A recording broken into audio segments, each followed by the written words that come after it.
Hello and welcome to Michael and Ivanka's Grand Podcast. I am Ivanka Majic. And my name is Michael Forrest. How are you today?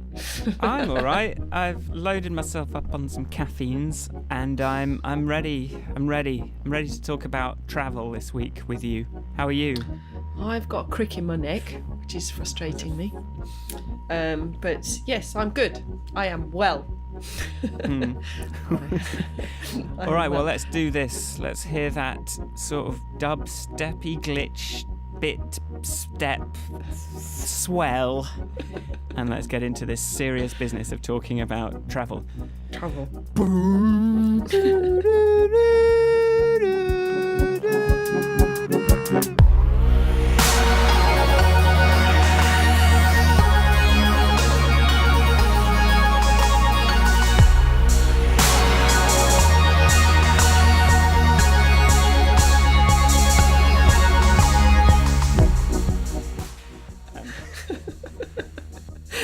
I don't think you should have 3 coffees again before we record the podcast. Right, fine. But good leaders. Maybe, or we should both have 3 coffees. Maybe we should both. Ivanka, tell me about your week. My week, it's been a week. It's this week is my Trumpiversary week. Yes, it is. And I probably spent 2 or 3 months thinking about what, if anything, I should do to mark such an auspicious day. And I've had all sorts of crazy ideas, some very, very flamboyant, some less so. And in the end, I settled on writing a podcast. No, I didn't write a podcast. I settled on writing a blog. You speak at podcasts, don't you? You talk podcasts. You don't write them. You did talk about watching an article Did last I? week, so I think let's just keep mixing it up. It's good to mix up the verbs. So I wrote a blog post on my blog, Ivanka.blog, and but it was actually quite a difficult task. I must have spent quite a few hours composing my blog post. I have great respect for people who write for a living to deadlines. So it takes a long time to write anything that you want to publish, I find, which is why I blog so infrequently. The pithier you want it to be, the longer it takes as well. That's always been one of my favourite. I'm sorry this letter is so long, I didn't have time to write you a shorter one. It's one of my favourite little quotes. But I did take my time. I got some feedback from some friends and my sister, who's quite good at cutting me down to size. Being my younger sibling, that's part of her role in life. And you obviously didn't, you haven't kept her in check enough as the eldest. Have I not? That's why I had to maintain an iron position as the head of 7. I do. They do accept who is in charge, but that doesn't stop them ridiculing me. No, that's fine. So, well, they are my harshest critics, I find. But yes, so I did that, and I was quite pleased with the end result. So I was willing to share it, and I sent it to a couple of journalist people, and so I got it got referenced in an article written about it in the Guardian. That's pretty good. That's pretty cool, and I am also going to be speaking to somebody from BBC World Service later on today, who was one of the first people I spoke to on Trump Tweet Day, and I liked her very much, as well as this Guardian journalist. So those are the 2 people that I contacted. I thought they're nice people, and as discussed previously, we only like doing things with nice people. Well, yes. Your success rate with press is about infinity% more than mine has been on my my last attempt to get any press. So absolute huge congrats on making that happen, because thank you. Your instincts have been proven correct on this. Yes, thank you. Though, I mean, I do have the as discussed in the aforementioned blog post, having a megaphone handed to you by Donald Trump does make it a little bit easier to contact people. So that's definitely one good thing that has come out of the Twitter thing. One good thing that's come out of Donald Trump getting into power is that you got some press. I've got some contacts. Wow. But I've stuck with my climate change agenda. Though recording our podcast last week did make me realise that actually I know nothing about it. Well, yes. I mean, I certainly I'm glad we talked about it, because it wasn't really something that was in my daily consciousness, and now it is, which is a good start. I think so. I think there's something about intention and all these kind of words that people use in hippie setting that quite, if I think you do need to have a conscious intention to be concerned about the climate, and I think the more we hear about it and talk about it, and the more it's in our consciousness, the more chance there are of us doing something about it. Having an idea, having an idea. Yeah, I don't know. I spoke also this week, because I do a little tiny bit of teaching at Sussex University to product design students. I did it last year and I'm going to do it again this year. And the professor in charge, I met her for a coffee yesterday and we were having a chat, and she is going to be writing a book on design and sustainability, which is it is obviously a more it'll be a much more thought through artifact than our podcast, in terms of our sort of our brief reference to the importance of design constraints. But sustainability, sustaining life on the planet, does need to become a sort of shared objective, I think. So yeah. What about you? So you're enjoying your new job? It's fine. I'm getting on with it. I met the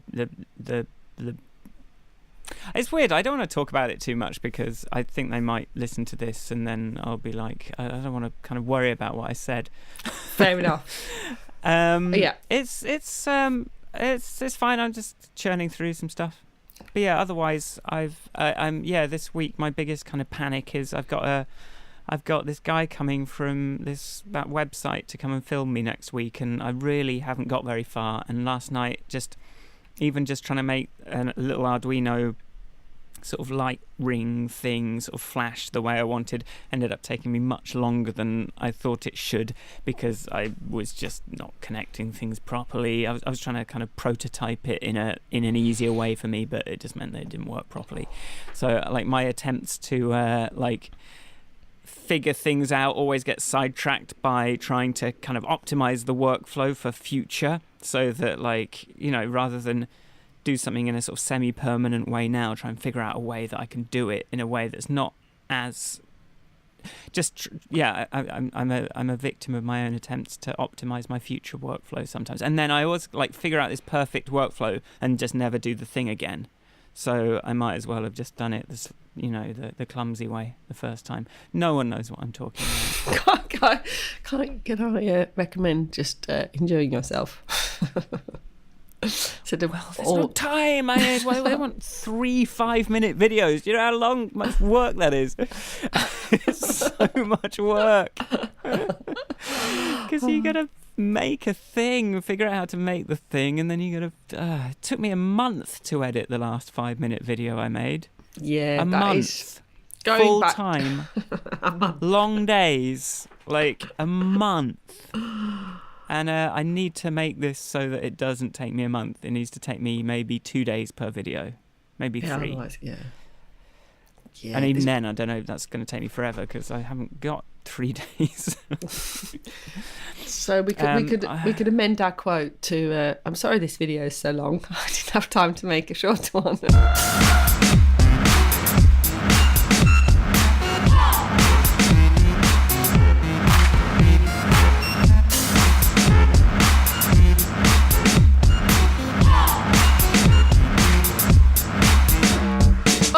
Ivanka, you have done some. You did that. You've done some trips, haven't you? Things I know about you.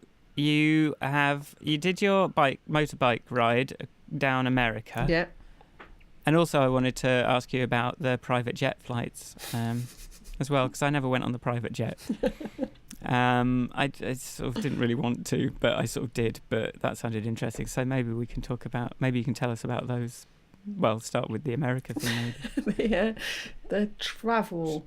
See, that's why I've never really asked you about it either. So What, my driving down the Americas?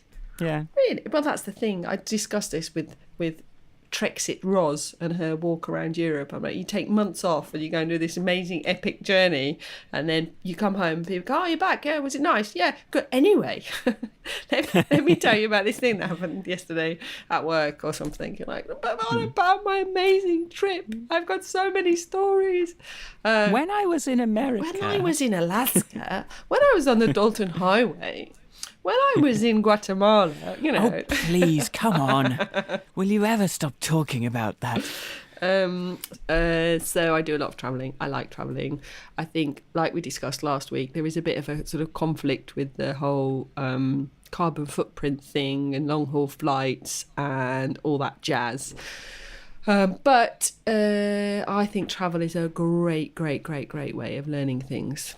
And it's very good for your mind, I find. So I have done lots of travelling all my life. There's places I haven't been to, some I want to go to. I've done the Trans-Siberian, big epic journeys. I've done Trans-Siberian Railway. Okay. I did that after uni with my mate Paul, and we did St. Petersburg to Beijing, and then wow. And then, with the only bit we'd really properly planned was the we were like, I didn't want to go on my own. I don't particularly like travelling on my own. I don't think it's necessarily got anything to do with being a woman, but if you're on your own, even if you want to nip to the loo, you've got to take your backpack with you. It's just a pain. Yeah, Jeffrey Lewis has a good song about that. Does he? Like when you're on your own and you've got your bag and you want to go to the toilet, and they always look at you like you're going to leave, or no, I'm just going to the bathroom, but I've just got to pick up all my stuff. Yeah. Has a good song about that. But tell me, I want to know more figures about these trips. Like, okay, how long did that take? So how many cities, how many places did you stop? Like, let me just try and see it a bit more, because it's just like words. Trans-Siberian Railway, 10 days in total, that actual journey, 7 of which are on a train at nights and days. But we flew into St. Petersburg, then did overnight to Moscow, then had 2 days in Moscow, then went all the way to Irkutsk, which is the town very close to Lake Baikal in Siberia, and we did 2 nights there, maybe 3. I remember the peculiar thing about doing the Trans-Siberian is you're going across many time zones, but without the pilot telling you that your ladies and gentlemen, local time is. You're like, huh? There's people getting on, because the train travels the whole width of Siberia, of the former Soviet Union, basically. Well, actually it's just Russia, and you're passing, I think it's nigh on 12 time zones, but people still use it just to hop from one city to the next. You're the only one that's there on an epic journey. Obviously you're not the only one, but there's quite a few people. So it's a normal train. And then I remember in Irkutsk we had an extra night because we'd got so confused about what day it was that we didn't realise we'd gained a day or lost something. It was confusing. And then we went to, then it was another 3 days maybe to Beijing. And when you cross the border from Russia to China, it's a different gauge railway. So they pick the train up and change its wheels. Wow. That's mental. Yeah. They pick the train up and change its You have to get off. How many wheels has a train got? I don't think they change the wheel. I think they don't change a wheel at a time. I think you can detach the wheel housing, probably has a special name. So I think they must do it unit by unit with maybe 4 wheels on it. Like a big machine to lift it up. Yeah, well, we didn't get to actually see them doing that bit because you have to get off.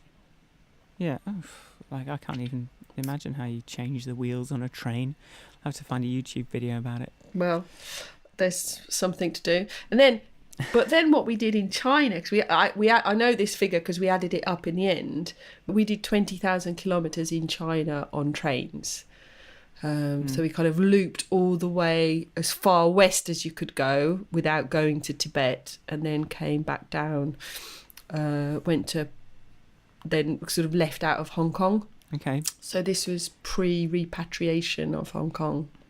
Yeah. 96. I went to Hong Kong last year. Oh, did you? So that's the only time. Oh, not last. Yeah, like recently. For 3 weeks for work. Did you have a nice time? It was nice. The people that I was working for were very, very helpful and sort of told me where to go and what to see. But yeah, having spent a few weeks in Japan, like 10 years ago, which I enjoyed how kind of different just sort of basic things were, how it was just like how you realised so many of our conventions are just sort of pretty arbitrary and sort of habits that we have and ways we have of doing things. Just seeing how a different culture can just grow of its own accord and just do things in its, like certain small things in its own way.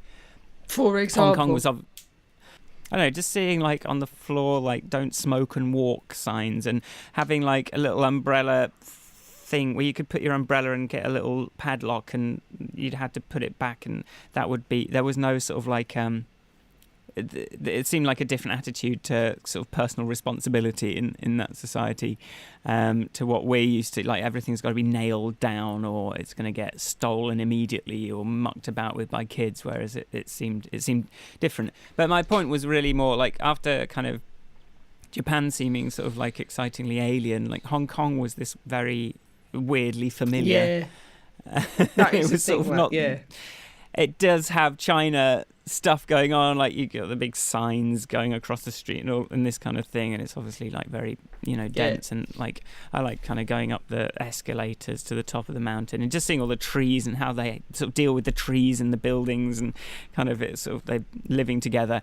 But my phone, my phone just works normally. I've had unlimited data on my plan still. All the plugs are the same, so it was sort of, I think it's hard to get somewhere that's sort of that different, isn't it? One of the things I like about Hong Kong, which says more about my cultural heritage or whatever, who I am, is the fact I like it because it is a mishmash of two cultures. So there is definitely, after travelling in China for a couple of months, we were there and we arrived in Hong Kong, and it was just like, because because of my Yugoslav education, I can read the Cyrillic alphabet and write. So I can read and write the Cyrillic alphabet. Yeah. So Russia and the Slavic language means that though it's very different from English, I don't feel particularly alien in Russia. I can read the road signs, train signs. I know I can understand enough of the language to not feel totally foreign. Whereas China was the first time in my life where, I knew there were floods going on, but if you pick up a newspaper, you wouldn't even be able to pick out the name of a town. So, you could be anywhere in Europe watching the news, watching a video, and then the thing comes underneath. You don't need to be able to speak Spanish to recognise Madrid written in the Latin alphabet. It's not. So I just felt, for the first time in my life, unable to communicate. I found it very difficult to pick up any bits of the language. Yeah. Well, the language is a huge sort of point of kind of stress in going away, and it's a lot easier with now technology is there to sort of help a lot more, and Google Translate, you can hold up to a sign now in Chinese and it will translate it for you into English, and things like that I would have just loved when I was out in Japan, just because it's not in English. It's just stuff isn't in English. Why would it be? And that's fine. But even just like it was a good way of dealing. Like I was in Marrakesh, like walking through Marrakesh, and lots of people wanting to sort of, oh, where are you going? I'm trying to have a sort of leisurely stroll, and there's lots of people going, I'll tell you, where do you want to go? I'll show you exactly where you want to go, the fastest possible way. I'm like, it's cool, but being able to sort of have my phone and go, look, no, I've got a map here, it's fine. Even that was quite useful, like kind of knowing where I'm going the whole time. Whereas, before that, like, and because I do a lot of traveling on my own, really, like I've always, like, I've done a lot of trips solo over the years, which isn't the most fun. like I've done a little bit of interrailing on my own. I did, sort of Marrakesh and the sort of Sahara. Kind of went down there to Dar Sidi Bunu,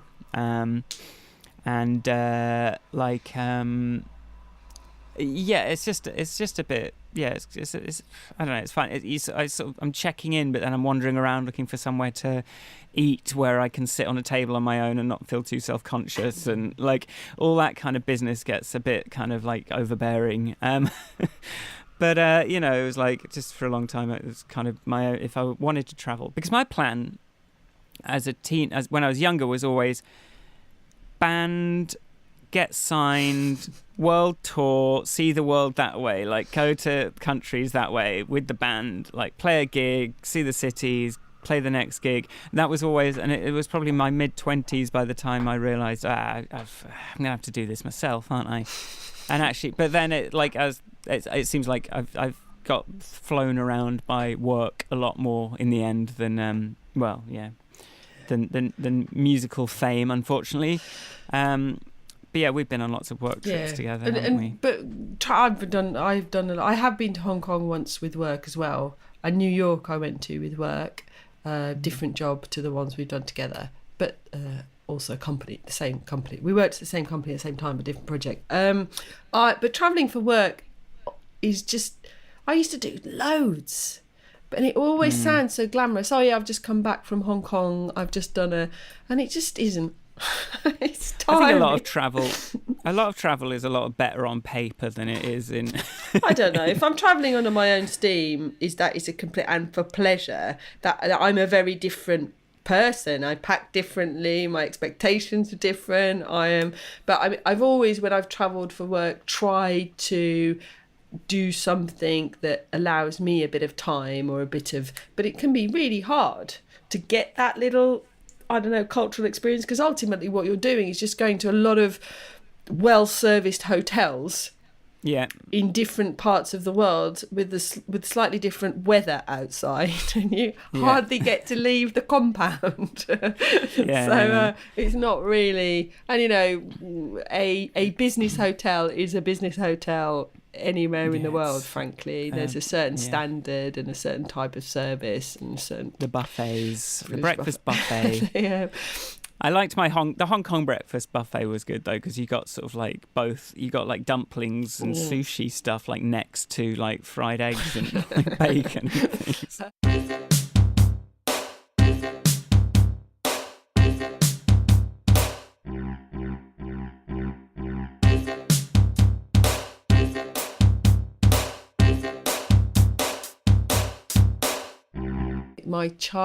My Trans-Siberia plus China in 96 was my first experience of not being able to communicate, because when it comes to European languages, first of all, I'm not afraid to just say words in the hope that people will understand me and then have a go at trying to find a common language. What ended up happening in China is I got really good at sign language, number one, making myself understood, and we did all right with that.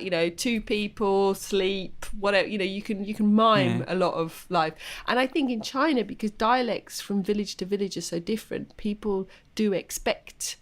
They don't necessarily expect to be able to understand each other immediately. The problem arrived when then they would assume, because everyone uses the same writing. They sort of go, oh, you don't understand me, I'll write it down. Like, no, that's not helping me at all. And then I'd get our guidebook out and show sort of their writing and our writing, and like, okay, that's not going to work. But you can still have a laugh with people, I think, if you're just, or they can laugh at you or whatever.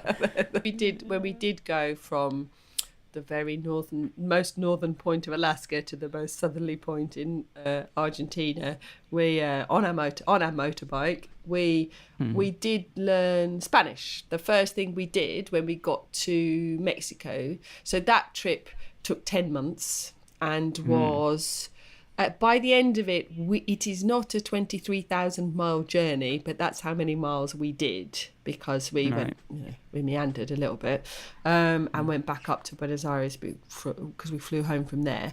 But we if you want some, those are my stats. Please stat me up.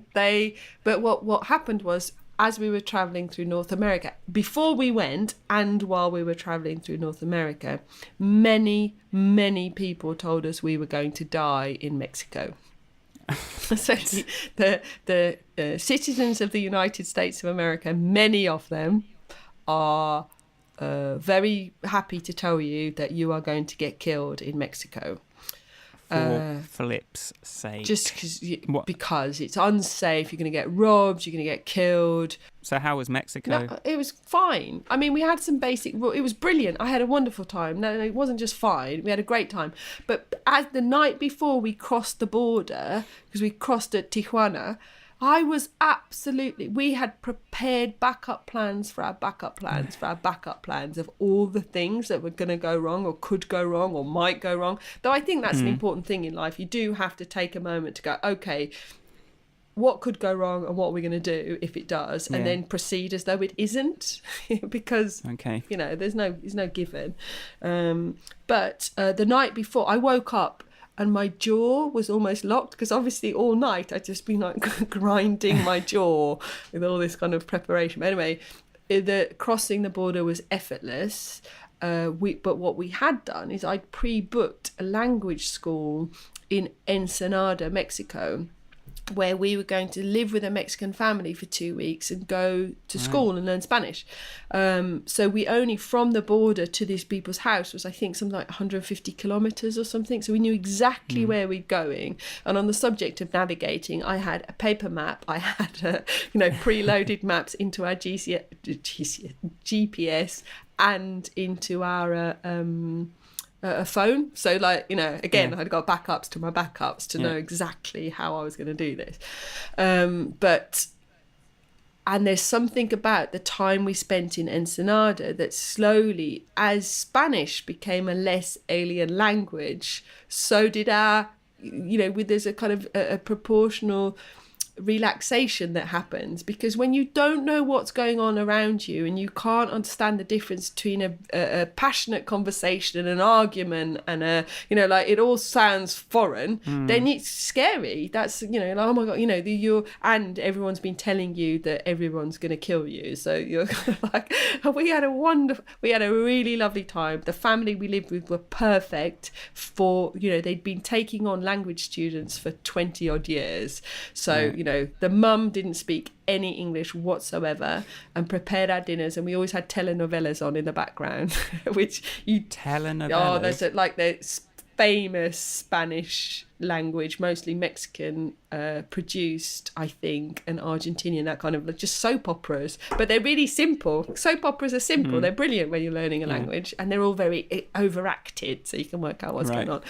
And then the teacher didn't speak any English, but the father of the family did. So if you got really stuck, we could help. But what happened to us, that their brother-in-law was a Mexican truck driver. So we sat down with him and a map of Mexico, and he sort of went, don't go here. Right. Don't go here. And drew circles around places he considered to be dangerous. Okay. And frankly, he left us with a beautiful route that we could do that he didn't, but I mean, if somebody drives a truck around Mexico for a living and they're Mexican and they tell you not to go somewhere, I mean, fair enough. He said, there's no reason. So we didn't go. But we had a great time in Mexico. We had rules, like we had to find somewhere to stay before it got dark. So the bike was parked. All the places we stayed, and this is true of anywhere where we couldn't camp, the bike wouldn't be parked on the street, so it was allowed into the receptions of hotels, and it was amazing what people are they know you want to keep the bike safe. If the bike gets stolen, it's the end of the trip. So they're incredibly accommodating of making sure, especially if you speak enough Spanish to go, my husband, he's paranoid about his motorbike. Yeah. They're like, I understand. Okay, let's try and put it here. Great. Okay.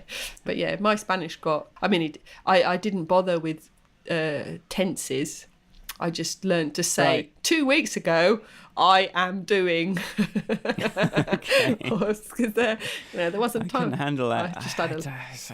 I'd be like, I've got to, I can't. Yeah, but as long as I'm sure if necessity, I'm sure that would, like I just need to travel to more places where But you can have good chats with people without being able to speak accurately. You can have a laugh, you can make jokes, you can make people laugh. I think that's important. I think being on my own, like going to places on my own, it's just like if I didn't have someone else to like bounce off of.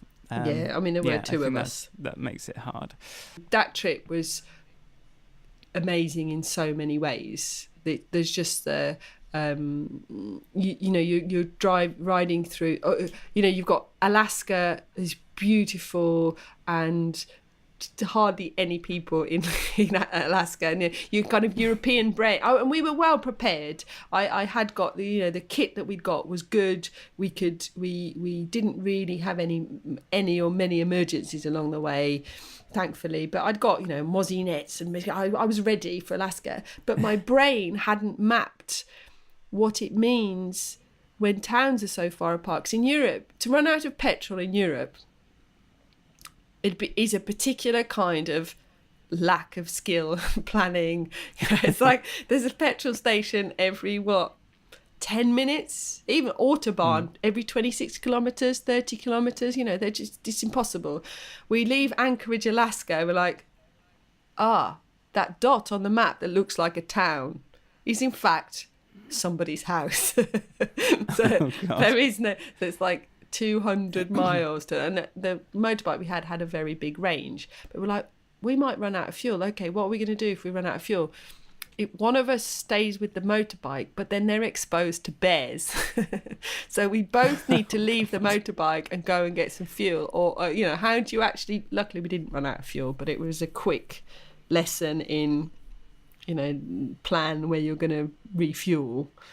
Yikes. And things like the Dalton Highway, it is quite tricky for a motorbike to do because of the distance between the fuel stops. But Argentina and Chile were the only places where we had to carry extra fuel because we didn't have the range. So it's all kind of, but it's these kind of things. It's all different. It's either North and South America are on such a different scale to Europe. That's the thing that you don't realise. But as with Europe, as you're going through Central and South America, you're going through all these countries that speak the same language, and yet the culture is different. There are cultural nuances and differences that just make all of them. There's not a homogeneous mass of Central and South America, therefore everyone is like this. There are cultural differences, just like there are from tiny country to tiny country across Europe. It's that same, you get that different vibe.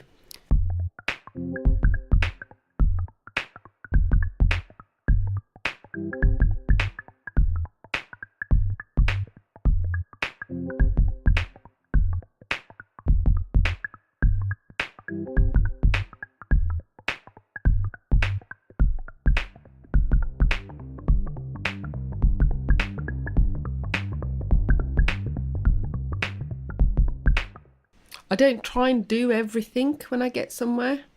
I don't think you can. People give you these like, you must see, must do, must eat, must. It's like, well, I might just go for a little walk first, see what I like, and just get a feel for a place. It's nice to go to the supermarket, isn't it? It is, just kind of have a wander around, see what's weird, see what's normal. Yeah. Oh, we stayed on that trip. We had like a 3-4 weeks off around Christmas. We found a little apartment in Cartagena. In fact, Paul's wife found it, and then we rebooked it and extended a stay there. Paul, who I did the Trans-Siberian with, because they came over and met up with us around Christmas time, and then but we had this sort of like month of being stationary and kind of living in Cartagena in an apartment and going to the supermarket, and I kept going to the same supermarket all the time, and then literally the night before we left, I found this other supermarket. If only I'd gone sort of 2 rounds across, which was amazing. It was like, why have I only just found this? But that's because, again, we ended up getting friendly with some of the neighbours, because it was a block we were the only non-Colombian people, and so we sort of ate. But it takes a while for people to warm up, and then they all took us to the supermarket so we could cook a dinner together. That's how I found the nice supermarket. But well, that's why I think that's why Airbnb is quite a good thing to do there, because you actually do have to sort of interact with someone kind of local. Yeah, that's true. You might see them, and when I was kind of like scoping out Berlin, like I was kind of staying for this place for a couple of weeks, and then I kind of bumped into the guy on the street the one day, and he was like, "Oh, I'm going to this club. Do you want to come?" I'm like, okay, let's do that. And so, things happen. But then as soon as you've sort of settled into a routine, that kind of like dries up. Or if you're just staying in a hotel, there's, you're not really going to do that. Have you been to any of these sort of like weird looking, like interesting looking Airbnbs that they kind of put on the website? A tree house? No. Any of that stuff? No, but I've stayed, like when we were in Alaska, we were, a lot of these things are kind of long stories, but we did end up meeting some people who, as we were sat in a campsite on the Dalton Highway, which is that road from Ice Road Truckers. And this woman pulls up in a car and she goes, "Have you seen a cyclist called Salva?" And you've got to imagine there's just nothing around. There's just a flat piece of land with a few picnic benches and barrels that you can make a fire in. You can see you can see for miles. There's massive mosquitoes. The sun's not going down. It's you get a little bit of dusk at best. You've got a road that sees a car or a truck or a motorbike hardly ever, and then suddenly this car turns up, and we're like, "No, we haven't seen a cyclist." She was like, "Oh well, I must have missed him. Do you fancy a glass of wine?" And then she just sat down, and we drank a bottle of wine with her and some cake that she'd made for Salva the cyclist, and we kept the rest of the cake, and we did meet Salva later and made him cake and a coffee because there was no wine left at that stage. But but then she just drew us a map. I said, "Well, when you're coming back through Fairbanks, pop in." So we went up, and we went to the top, and we're on our way back. We're like, "Should we go and see that woman?" Well, what's the worst that can happen? Well, she could be a psycho.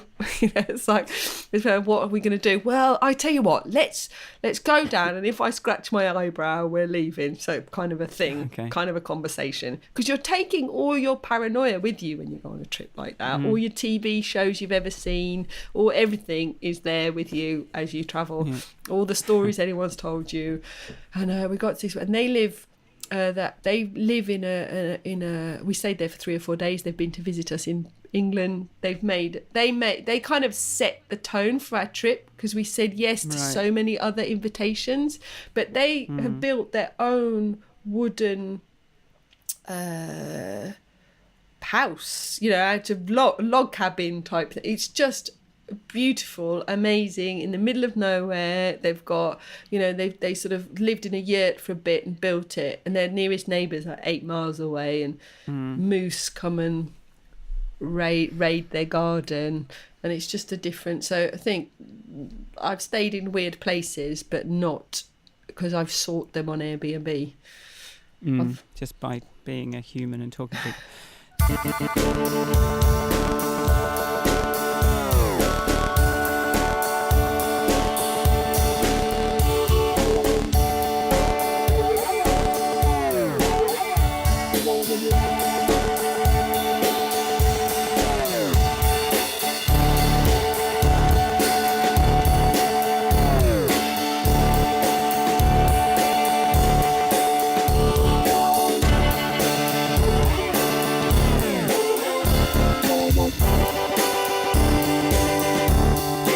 You know what? The more we talk about this, the more I'm thinking, I don't like it. I don't like travel. You don't like travel? I don't like being somewhere unfamiliar. I don't like not knowing what to do. I don't like not knowing what to say. I don't like having to talk to strangers. I don't like having to look at the coins in my hand to try and find the numbers on them to see how much something costs. I don't like there not being a itsu. I don't like just being worried that my stuff's going to get stolen, or that I'm going to get bitten by mosquitoes, or that I'm going to be on a bus for 9 hours. I just don't think I like it. Or having to go through airport security and someone's going to, body scan me, and someone's going to steal my sunglasses. Someone's going to, I don't know. I'm going to have jet lag. It's rubbish. Miserable fucker. Don't like it. I just want to sit on my couch and have my TV and feel guilty that I'm not travelling to more places. You go to the beach and you're just like everyone's walking around. Bollocks to it, I say. Bollocks to it. I don't agree with you at all. It's just it's so good when you just get talking to someone, but I just find there's a real barrier there. I just think of like Thailand, when we sort of got to know some people that ran this little bar, and that was really nice. Being in just Budapest and in this bar on the roof, and suddenly talking to someone, and they turn out to be into some sort of tech subject that I was quite interested in, and sort of making a connection, or different place.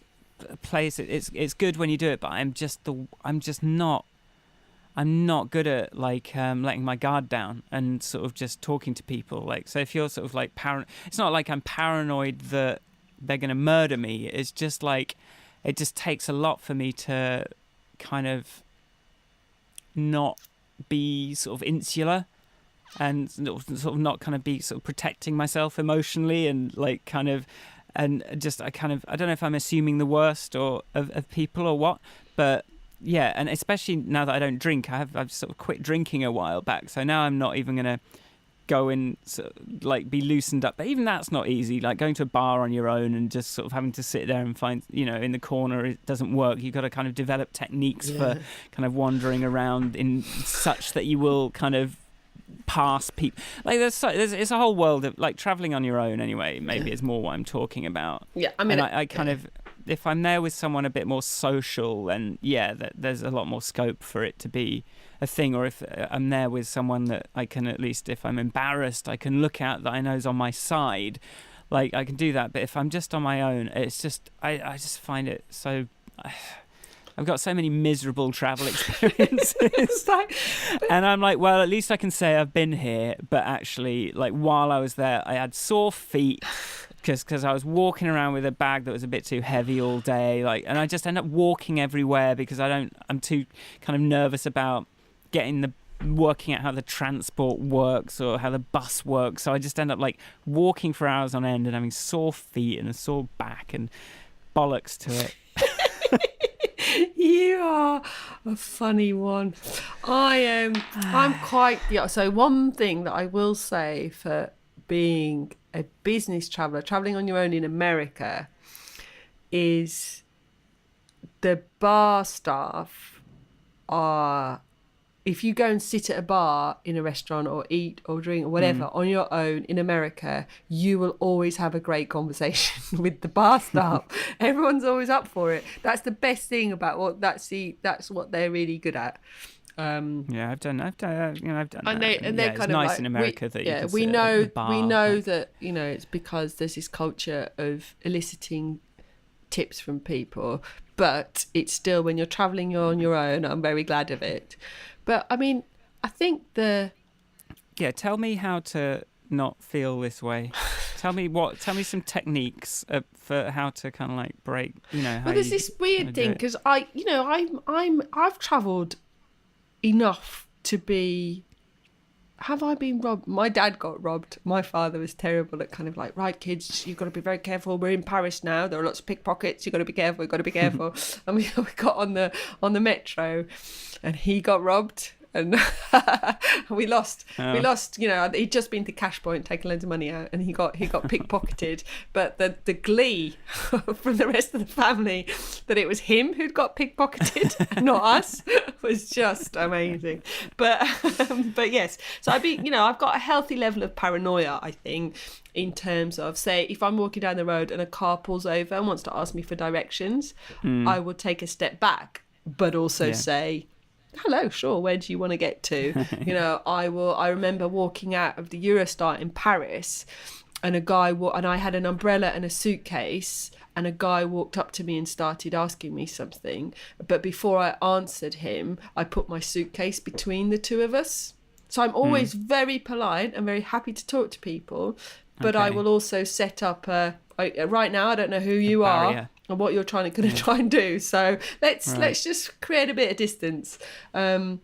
So there is that side. I think there is that side of it, being aware that whilst really most people, in my experience, especially on that big long American journey, or the journey across the Americas, without doubt that trip was made by the people that we met, both who were also travelling and the people who invited us into their homes and hosted us and all that kind of thing. We had met some great people. And well, it's not going to be made by the trees and buildings, is it? But no, it is. I mean, there is that as well, because we did that trek in Nepal, went to Mount Everest Base Camp.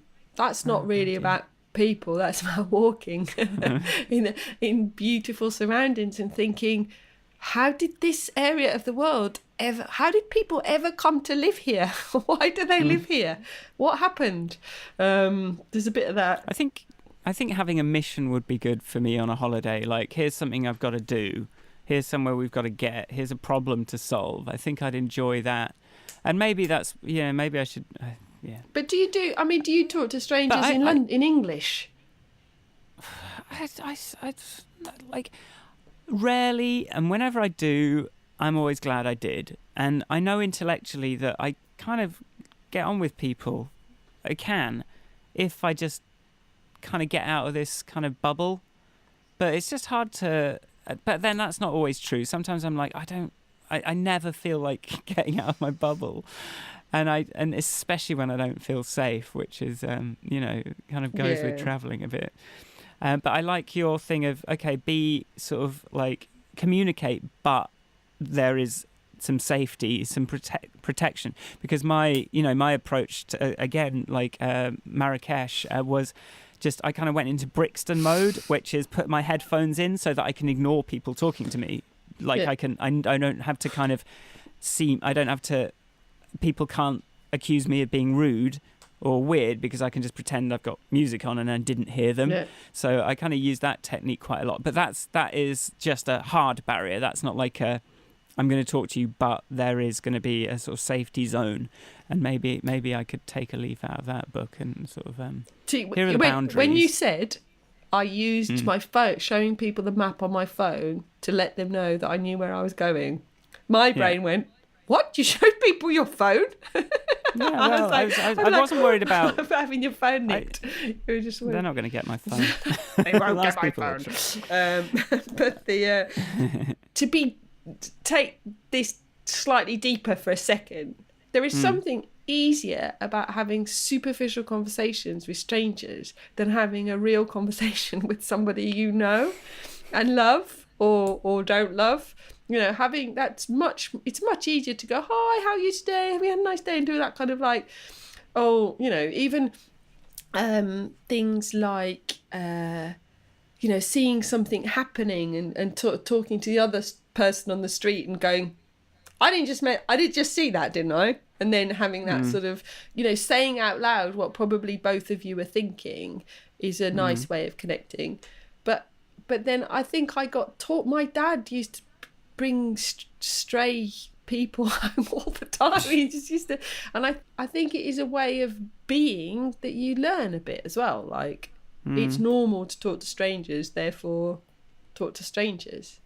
And there's this interesting thing I read the other day. There's a woman, this whole telling children not to talk to strangers thing. And I was reading an article about a woman who's doesn't tell her children not to talk to strangers because that doesn't work and children do talk to strangers, but to not go anywhere with strangers. Which is actually, because they do all these tests where, policeman goes into school and says children don't talk to strangers, and then they let them all out into playground, and within I don't know, 10 minutes, put some strangers in, and all the kids are like, hi, what's your name?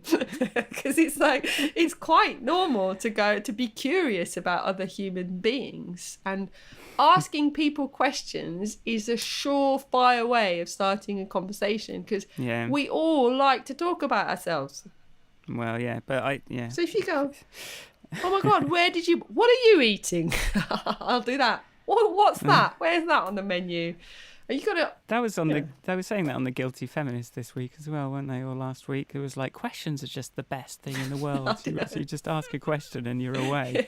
And I've never quite. I'm always glad when I remember to do it, but it's not one of my habits. Like, it's not. I'm in a bad habit of not really, asking anyone about themselves. But then, I suppose I've had lots of practice asking questions, because I am a user researcher. I have spent hundreds of hours getting people to talk to me as honestly as I can possibly get them to do. So yeah, I do get to practice. But I think genuinely being curious. It's like if Nick and I have conversations about people we met. Oh, I met this person today, and do you know what? We were talking to each other, at each other for an hour, and I don't think he asked me a single question about me. Is an observation we'll both make about somebody. It's like, why would you talk to me for this long and aren't you mildly curious?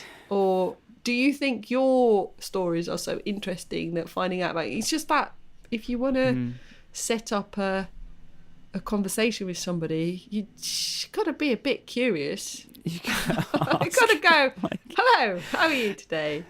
What about that?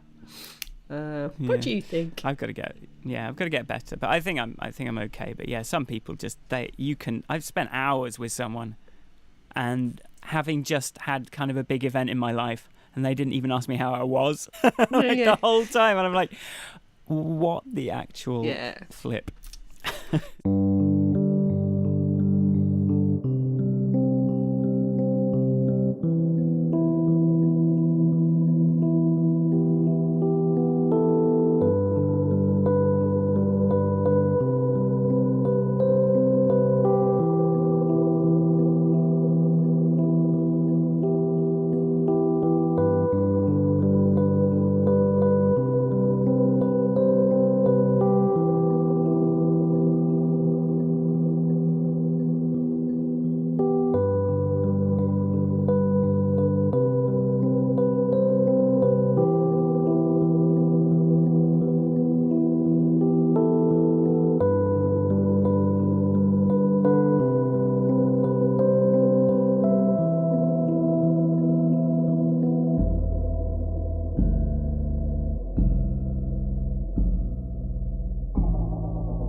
I think travelling is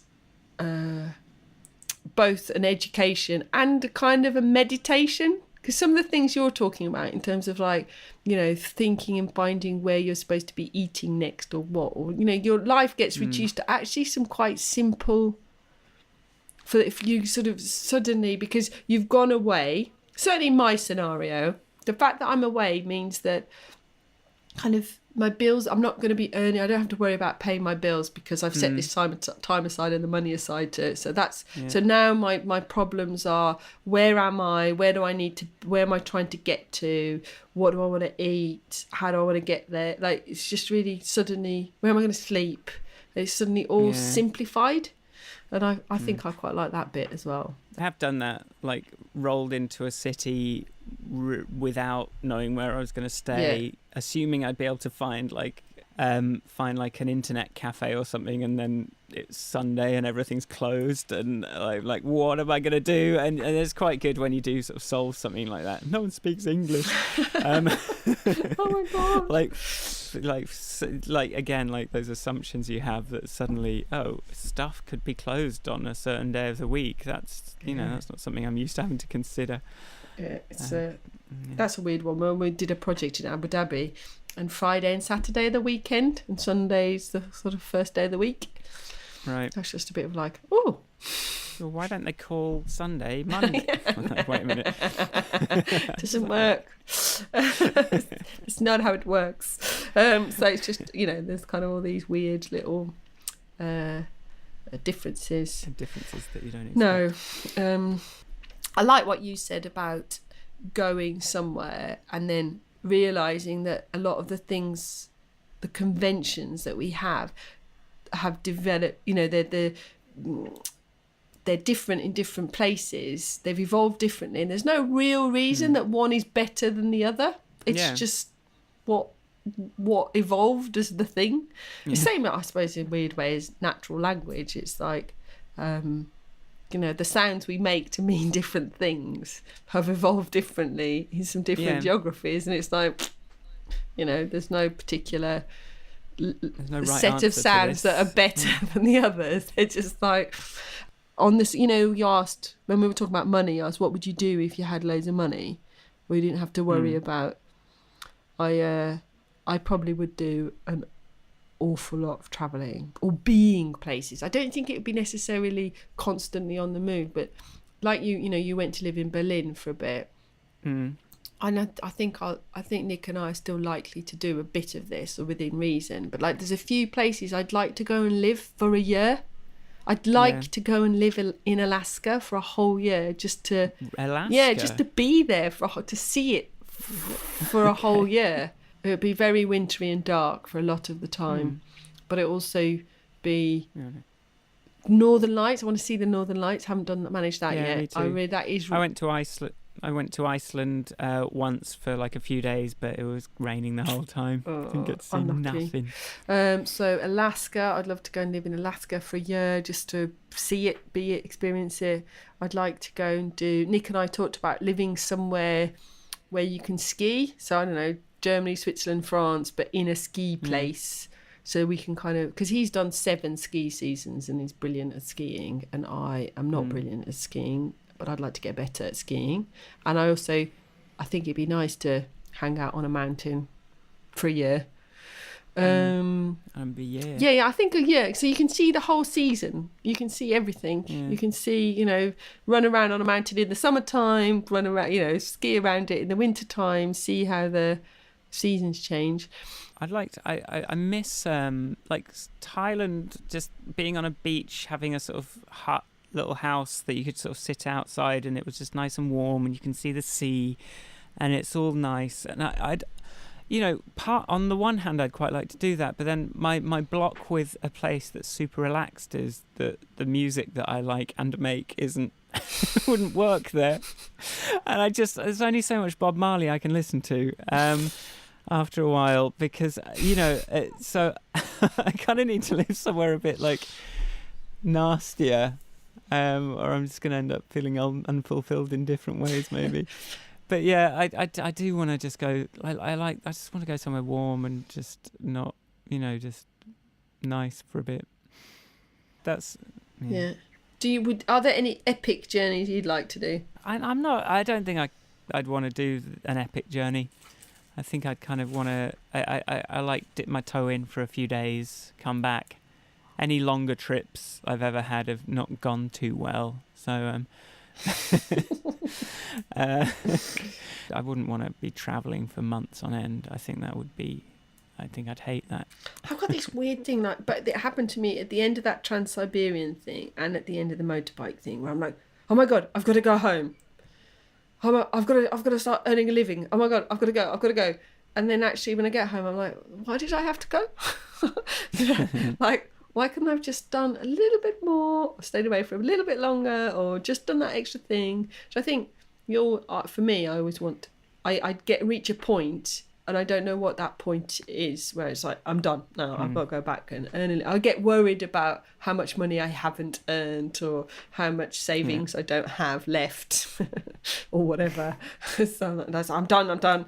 But for me, the travelling thing, like the big trips thing, I think it does teach you a little bit to step into your fears. Because I was terrified about going on the motorbike trip. really. Both from oh my God, what's going to happen to my career? Work, what am I going to do? What are people going to think? What am I going to put on my CV? All that sort of stuff. And actually nobody cares. Like you haven't even talked to me about it because you don't care about my trip.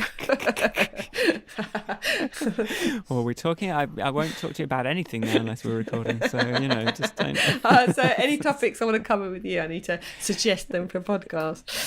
Suggest a grand header under which they could be discussed.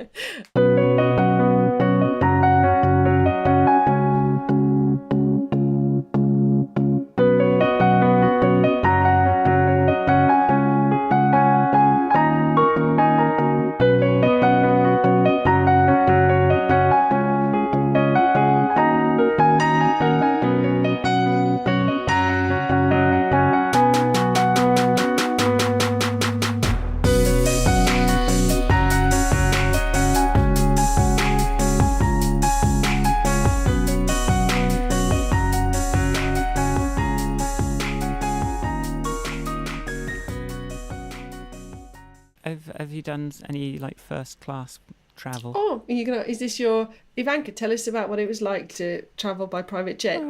Or just even first class. I've never done anything but economy, and I sort of worry that if I did experience slightly better conditions, that I wouldn't ever want to go back.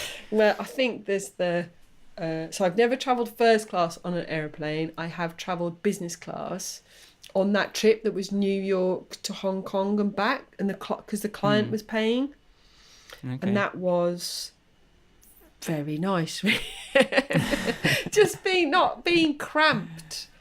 I think travelling by train, you see, I think that's where it's at in terms of comfort. Trans-Siberian Railway, couchettes across Europe, just being able to lie down in a bed and be travelling is just the way forward. Not getting aches and pains. So yes, the private jet was the ultimate in luxury travel, and people can send me hate mail about my carbon footprint.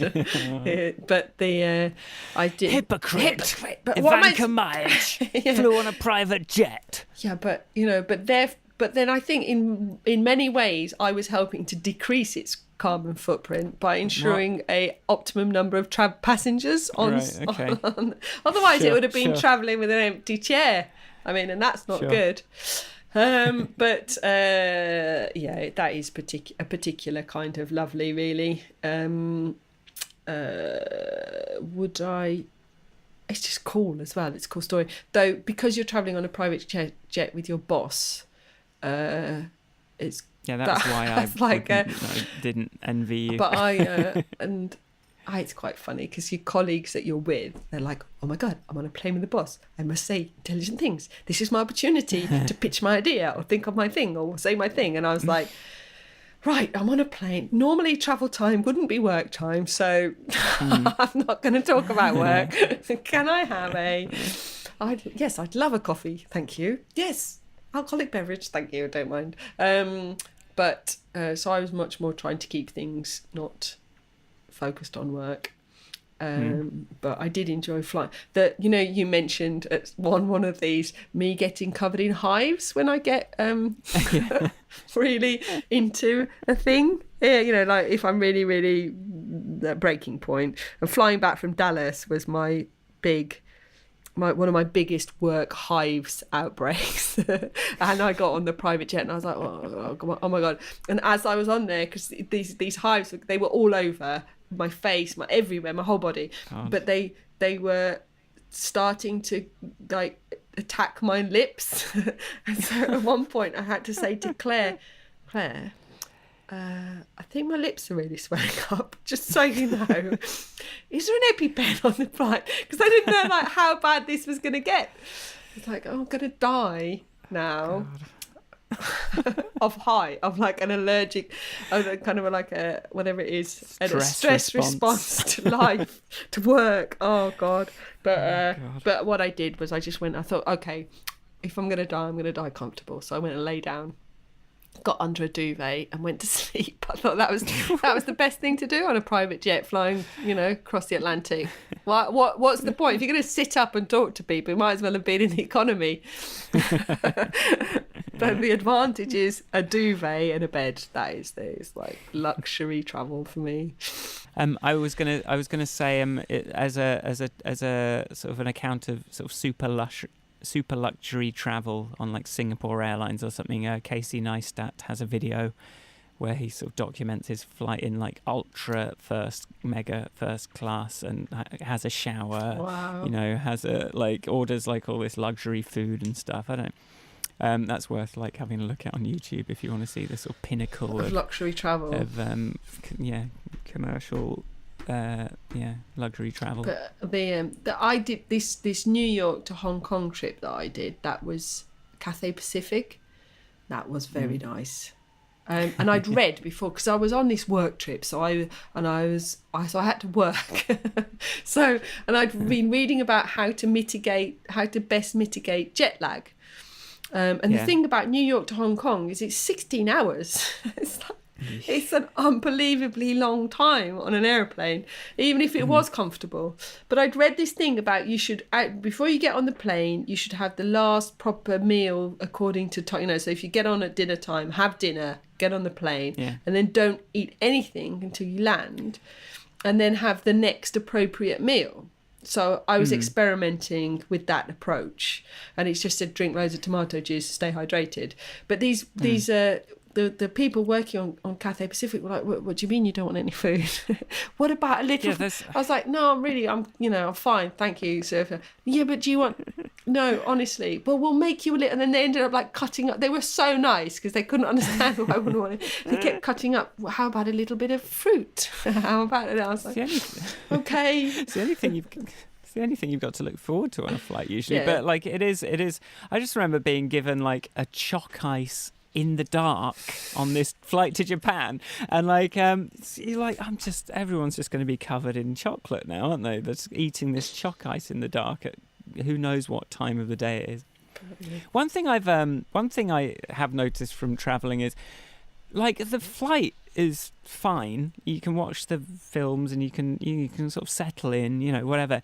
But it's the journeys once you're on the other side that you sort of forget to think about sometimes. Like kind of Thailand, like going down through Thailand or going down through Morocco, like just like on some sort of rickety, bumpy bus, and then having to get in like some little van that it's like super hot, and there's obviously like no air conditioning or anything. You're sort of like sticking to things, and you're just there in like a traffic jam for like 3 hours. Like it's those journeys that you sort of like you kind of have to. That's like the real travel. Like the flight there is sort of quite easy. Yeah. Flying is easy. Yeah, you're crossing the time zones, but I guess train even as well. But it's like once you're kind of trying to kind of move around within a country, like especially if you don't know what you're doing, or you go like the super cheap option. That's the killer. I mean, the thing about airplanes is you can't get on the wrong plane, and you can't. It's just a bit. It can be tedious, but it's the whole getting to the airport early and all the nonsense with airport security and but getting out the other end. The funniest that I went to Moscow with my sister. I took my sister on for her 21st birthday, and we went somehow we got off the plane first, but ended up last through passport control because everybody just went to the front of the queue. We, like good British people, stood queuing. It's like, hello, how did all these people get through before us? What did we do wrong?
So yeah, like I've had my little rant this week. I've realised that I want to travel, but I kind of feel like the experience of it. Yeah, if I could just learn to be a bit more mindful and kind of in present. And kind of enjoy that kind of mundane activities becoming annoyingly complicated, then perhaps I would enjoy it a lot more. I've got a wonderful person to go away travelling with now that I didn't have before. I think that's going to make now all the difference. All future trips will be wonderful, and I'm sure she's been listening to this going, oh my God. Oh no. But actually, like, so much of it was just travelling alone is my issue, not like travelling per se. It's just like doing it on your own is just it's harder. It's a bore. It is. Yeah, it's so hard. Oh, yeah, I don't. And I've just had to do it too much, and I don't like it. I've always actively avoided it. Because it is nicer to be able to go, oh my God, did you see that? Is that normal? Or Nick and I used to have on the motorbike, he used to just wave his arm every time, because we saw so many beautiful views, and obviously you can't talk to each other on a motorbike. And so he would just like wave his arm out and just go, look. Look now. So, travel. Do lots of it, everybody. It's brilliant. But watch your carbon footprint as well, so don't do much. Turn your heating down, and then you can offset that against your travelling plans. Okay. We'll have to. I'm going to have to email our climate change expert and find out about the travelling thing. Yeah, how can I travel and not feel bad?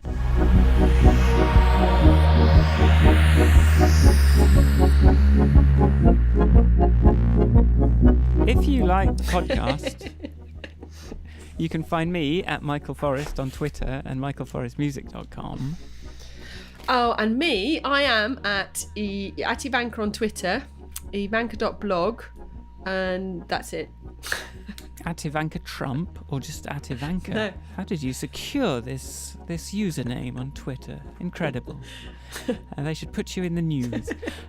You can find us both at grandpodcast.com, and I'm trying to, like, that subscribe button has been a bit of a bugbear for me, like getting that right, because I could just put the iTunes link, but then I don't want to, like, Android users not to be able to follow it. But I've got a plan for how to make that work better today, that I'm just going to like throw up a change to the website, so that it's like, if you want to click on there, because it's nice if we can get the subscriptions, because we finally got our iTunes reports as well.